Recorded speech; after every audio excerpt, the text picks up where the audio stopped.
Welcome bye D students, स्वागत है आपका ई लेक्चर सीरीज। जैसे कि आपको पता है जो अपना रेशियो एनालिसिस चल रहा था उसमें हमने पार्ट 2 कर लिए थे। पार्ट फर्स्ट जो था आपका वो क्या था, फाइनेंशियल पोजीशन रेशियो। अब हम पढ़ रहे हैं पार्ट जो है अपना थर्ड।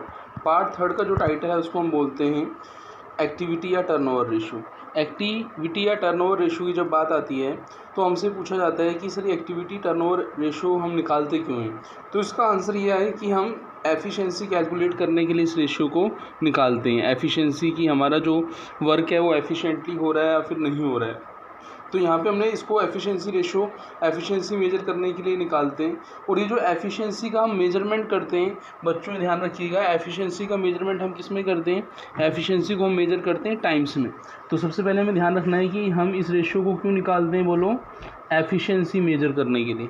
और एफिशिएंसी को हम टाइम्स में मेजर करते हैं। जैसा कि आप देखें तो कुछ रेशियो के फॉर्मूले मैं आपको यहाँ समझाने जा रहा हूँ। सबसे पहले आ रहा है आपका कि हम हाउ टू क्रिएट फॉर्मूला, कि फॉर्मूला हम कैसे बनाएंगे। ये ध्यान रखिएगा, जब भी जैसे आप यहाँ पे देखें तो यहाँ पे हम बना रहे हैं टोटल असेट्स टर्नओवर। तो यहाँ पे हमने अपॉन में टोटल असेट्स लिए, ठीक है ना, अपॉन में टोटल असेट्स लिया। यहाँ हम पढ़ रहे हैं इक्विटी टर्नओवर, तो यहाँ अपॉन में हमने इक्विटी लिया है। अब क्वेश्चन आता है सर अपॉन में क्यों ले रहे हैं और ऊपर क्या आएगा। ऊपर हमेशा ध्यान रखिएगा, यदि क्वेश्चन में हम प्रॉफिट फैक्टर पे काम कर रहे हैं तो सेल आएगा, और यदि हम कॉस्ट फैक्टर पे काम कर रहे हैं तो कॉस्ट ऑफ सेल आएगा। तो यदि कोई आपसे पूछे कि टोटल असेट्स टर्नओवर का फॉर्मूला क्या होगा, तो आप कैसे बताएंगे कि सेल या कॉस्ट ऑफ सेल में डिवाइड करते हैं टोटल असेट्स का, तो अपने पास टोटल असेट्स का टर्नओवर आ जाता है। ऐसे कोई आपसे पूछे बच्चों कि जो अपना इक्विटी टर्नओवर है उसका फॉर्मूला क्या होगा, तो इक्विटी टर्नओवर का फॉर्मूला क्या रहेगा कि जो अपना सेल है या कॉस्ट ऑफ सेल है उसमें हम इक्विटी का डिवाइड कर लेंगे। उसमें किसका डिवाइड कर लेंगे, इक्विटी या नेटवर्क का डिवाइड कर लेंगे। तो हमारे पास क्या आ जाएगा, इक्विटी टर्नओवर आ जाएगा। क्वेश्चन ये बनता है कि सर ऐसे हम कितने फॉर्मूले बनाएंगे और कितने रेशियो हैं। तो आपकी नॉलेज के लिए बता देता हूँ कि जो इंपॉर्टेंट रेशियो उनको हम यहाँ समझ रहे हैं डिटेल में 1 बाय 1। जैसा कि आप देखेंगे तो सबसे पहले आपका कौन सा रेशियो आ रहा है, देखो, इन्वेंट्री टर्नओवर रेशियो। इन्वेंट्री का मतलब होता है स्टॉक, इन्वेंट्री का मीन्स होता है स्टॉक। तो जब स्टॉक टर्नओवर निकालेंगे तो इन्वेंट्री अपॉन में आएगा, नहीं आएगा। और हमेशा ध्यान रखो कि जब हम बुक्स ऑफ अकाउंट में इन्वेंट्री को दिखाते हैं तो हम किस में दिखाते हैं, कॉस्ट में। तो इसलिए यहाँ पे हमने सेल नहीं लिया है, क्या लिया है, कॉस्ट ऑफ सेल लिया है। क्या लिया है, कॉस्ट ऑफ सेल, ध्यान रखिएगा, ठीक है ना। अब क्वेश्चन ये बनता है कि सर इन्वेंट्री को हम स्टॉक भी बोलते हैं। यदि क्वेश्चन में इन्वेंट्री का खाली सिंगल है, व्हेन ओनली क्लोजिंग, तो आप यहाँ पे क्लोजिंग इन्वेंट्री लिखेंगे। इन्वेंट्री के प्लेस में आप क्या लिखेंगे, क्लोजिंग इन्वेंट्री लिखेंगे। और यदि क्वेश्चन में ओपनिंग और क्लोजिंग दोनों इन्वेंट्री हैं तो आप इन्वेंट्री के प्लेस में क्या लिखेंगे, एवरेज इन्वेंट्री रखेंगे। और एवरेज इन्वेंट्री निकालने का फॉर्मूला क्या रहेगा कि जो अपना ओपनिंग इन्वेंट्री है और जो अपना क्लोजिंग इन्वेंट्री है उनका टोटल करेंगे, उसमें टोटल में किसका डिवाइड करेंगे, 2 का डिवाइड करेंगे। और हमेशा ध्यान रखिएगा ओपनिंग क्लोजिंग की कैसे पहचान की जाएगी। ओपनिंग इन्वेंट्री वो रहता है जो आपको ईयर के बिगिनिंग में दिया जाता है। सपोज मान लीजिए हम यहाँ पे बात करें कि फाइनेंशियल ईयर है तो 1 अप्रैल को दिया जाएगा, कैलेंडर ईयर है तो 1 जनवरी को दिया जाएगा, है ना, ठीक है ना, जब बिगिनिंग होगी। और ऐसे ही आपका क्लोजिंग इन्वेंट्री है तो आपको एंड में दिया जाएगा, फाइनेंशियल ईयर के 31 मार्च जो एंडिंग ईयर रहेगा उसमें दिया जाएगा, और कैलेंडर ईयर के 31 दिसंबर को दिया जाएगा। तो आई थिंक आपको इन्वेंट्री टर्नओवर रेशियो क्लियर है। कैसे बनाते हैं इन्वेंट्री टर्नओवर, इन्वेंट्री का मतलब होता है स्टॉक, और स्टॉक का वैल्यूशन हम करते हैं कॉस्ट पे। तो कॉस्ट अपॉन इन्वेंट्री, कॉस्ट क्या, cost of sales upon inventory. और इन्वेंट्री में भी 2 स्थितियाँ हो सकती हैं। यदि खाली क्लोजिंग इन्वेंट्री है क्वेश्चन में तो क्लोजिंग इन्वेंट्री है तो क्लोजिंग इन्वेंट्री का डिवाइड लगेगा। और यदि बोथ इन्वेंट्री है, ओपनिंग और क्लोजिंग दोनों है, तो दोनों का टोटल किया जाएगा, 2 का डिवाइड करके एवरेज किया जाएगा, और यहाँ पे एवरेज लिखा जाएगा। यहाँ पे इन्वेंट्री के आगे स्टार इसलिए लिखा हुआ है कि इन्वेंट्री सिचुएशन पर डिपेंड करता है कि क्लोजिंग इन्वेंट्री आएगा या फिर आपका बोलो एवरेज इन्वेंट्री आएगा। अब बात को आगे बढ़ाते हैं, नेक्स्ट जो टर्नओवर रेशियो आते हैं, जैसे हम इन्वेंट्री टर्नओवर पढ़ा हमने, तो ऐसे जो नेक्स्ट टर्नओवर रेशियो आते हैं आप देखेंगे यहाँ पे है आपका डेटर्स टर्नओवर। इसी डेटर्स टर्नओवर को हम रिसीवेबल टर्नओवर भी बोलते हैं। क्वेश्चन ये बनता है कि सर हमें कैसे पता लगेगा कि हमें डेटर्स टर्नओवर निकालना है या रिसीवेबल टर्नओवर निकालना है। जब पेपर में डेटर्स टर्नओवर एड्रेस करेगा तो हम डेटर्स टर्नओवर ही निकालेंगे। और यदि क्वेश्चन में मेंशन होगा कि आपको रिसीवेबल टर्नओवर निकालना है तो उसमें रिसीवेबल टर्नओवर ही निकालेंगे। दोनों में डिफरेंस थोड़ा सा है, ज़्यादा डिफरेंस नहीं है। आपने पहले पढ़ा होगा कि जो रिसीवेबल वर्ड होता है वो कैसे बनता है, बताओ रिसीवेबल कैसे बनता है, मुझे बताओ। आप कहेंगे सर रिसीवेबल के लिए हम डेटर्स प्लस BR कर देते हैं, जो अपने डेटर्स होते हैं उसमें बिल्स रिसीवेबल को क्या कर देते हैं, ऐड कर देते हैं, तो दोनों को कंबाइंड रूप से हम रिसीवेबल बोलते हैं। तो पहले हम दोनों को सेपरेट समझेंगे, फिर दोनों को साथ समझेंगे। वही डेटर टर्नओवर है तो डेटर अपोन में आएगा। अब डेटर्स का वैल्यूशन किस पे किया जाता है, बोलो, सेल्स पर, बिल्कुल सही है। और सेल्स भी कौन सी, क्रेडिट सेल्स से डेटर्स जनरेट होते हैं, तो यहाँ क्रेडिट सेल्स आएगी, ध्यान रखिएगा। यदि क्वेश्चन में आपको सेल्स की इन्फॉर्मेशन नहीं दे रखी, कैश कितनी है, क्रेडिट कितनी है, तो हम सारी सेल्स को क्या मानेंगे, बोलो, क्रेडिट सेल्स मानेंगे। सारी सेल्स को हम क्या मानेंगे, क्रेडिट सेल्स मानेंगे। तो डेटर टर्नओवर रेशियो का फॉर्मूला क्या रहेगा, डेटर्स तो अपोन में आएगा, और डेटर्स किस पे डिपेंड होता है, क्रेडिट सेल्स पे डिपेंड होता है, तो credit sales upon debtors.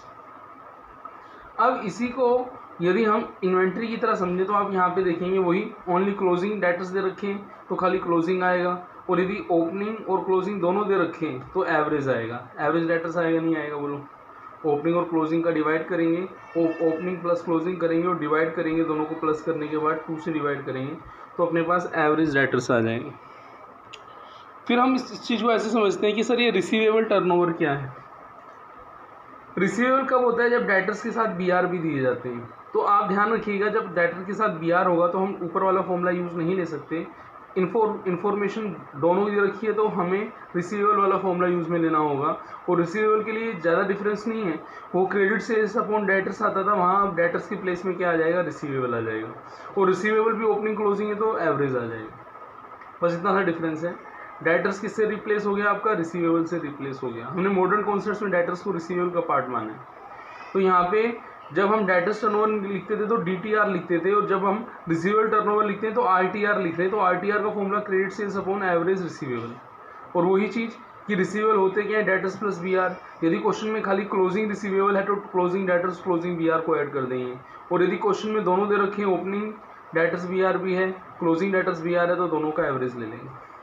I think आपको बात समझ आई होगी। मैंने यहाँ पे भी इसको लिखा हुआ है, डेटर्स के केस में खाली क्लोजिंग डेटर्स लेते थे, फिर एवरेज डेटर्स लेते थे जब ओपनिंग क्लोजिंग होते थे। ऐसे रिसीवेबल के केस में क्लोजिंग डेटर्स और क्लोजिंग रिसीवेबल लेंगे, लेकिन जब ओपनिंग क्लोजिंग दोनों होंगे तो एवरेज रिसीवेबल लेंगे।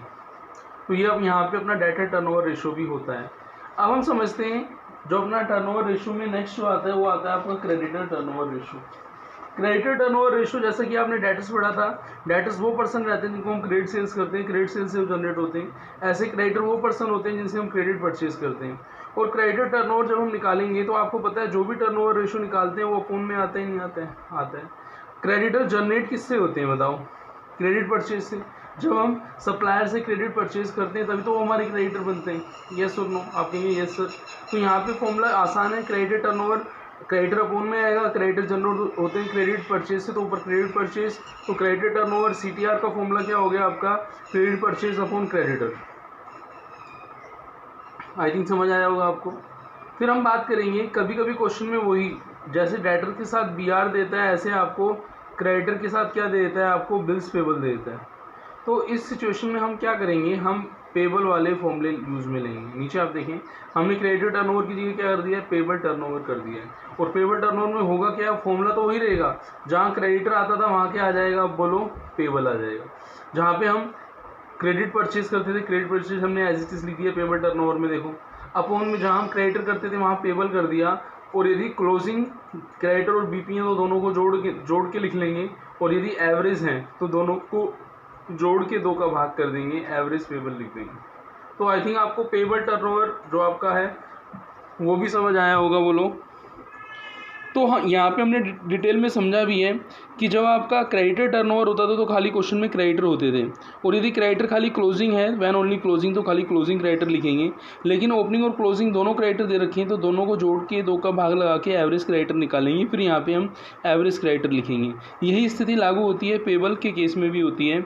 जब पेबल का मतलब है क्रेडिटर बिल्स पेबल दोनों हैं, क्लोजिंग तो दोनों के क्लोजिंग लिखेंगे, और जब दोनों के ओपनिंग क्लोजिंग हैं तो दोनों को जोड़ के, ओपनिंग क्लोजिंग को जोड़ के हम 2 का डिवाइड करेंगे और एवरेज पेबल जो आएगा उसको यहाँ पे लिखेंगे। तो आई थिंक आपको टर्नओवर रेशियो समझ में आए होंगे। नेक्स्ट वीडियो के अंदर हम इन टर्नओवर रेशियो पर बेस्ड कोई क्वेश्चन लेंगे, उस क्वेश्चन को हम समझेंगे। मिलते हैं फिर नेक्स्ट वीडियो में, जिसमें हम आपके टर्नओवर रेशो या एफिशिएंसी रेशो है उनको हम समझेंगे। मैंने शुरू में ही आपको बताया था ये टाइम्स में निकलते हैं, जब भी कोई रेशो निकलेगा तो लास्ट में टाइम्स हमें लिखना होगा। थैंक्स।